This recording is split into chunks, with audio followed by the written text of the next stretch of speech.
Bana, mambo vipi? Karibuni kwenye Lingisa TV hapa hivi. Hapa tuko na shahidi mmoja kwenye tukio moja fulani mtaa wa Saba kule, ambapo kuna mwanamke ambaye alimpiga mumewe.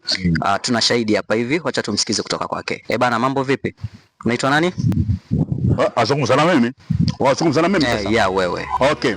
Sasa mimi kwa majina niliopewa na wazazi wangu wote wawili waliposhirikiana kwa pamoja wanaita Karisa Ndegwa Mangale. Wameniona hapo? Wameniona. Hebu nisaidie sipangusa kidogo.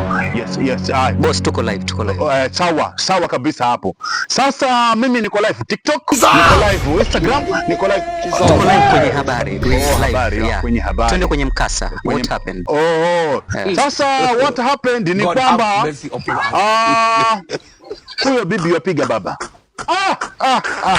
Bibi yapiga. Alimupiga bwanake ngumi moja akang'oa jino. Unaelewa? According to the information and ovulation ni kwamba bwana alitumwa papa. Bwana alipotumwa papa akaja na kichwa fauna. God have mercy upon us. Kumbe bibi yake ni boxer. Alimupiga, akampiga, alimpiga juu na chini. Hivi ninavyoongea anajinyundu hapa. Na hiyo habari mimi kusema ukweli mimi imenisikitisha. Kweli kabisa. Kiundani kaosio ndio kahindi. Mimi imenisikitisha kwa nini? Kwanza majina yangu ni Karisa Ndegwa Mangale. Majina yangu mimi wataniona sangapi, habari ya sangapi ndio itaonyeshwa. Okay, sawa. Kwenye hili tukio, ni tukio la kawaida ambalo linatokea kila siku ama limetokea leo peke yake? Kuhusu kila siku sijui. Lakini ya leo ni overextend.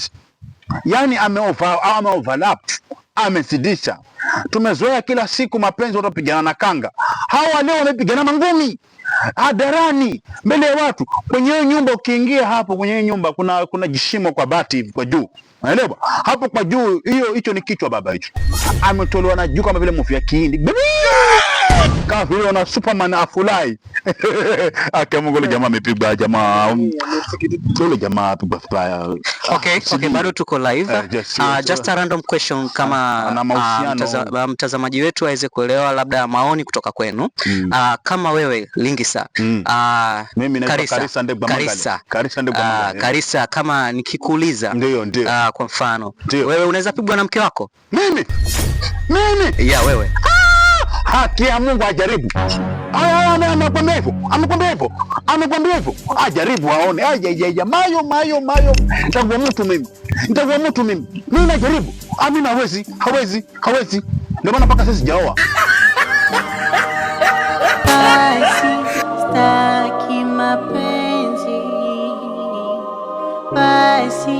Basi siawe.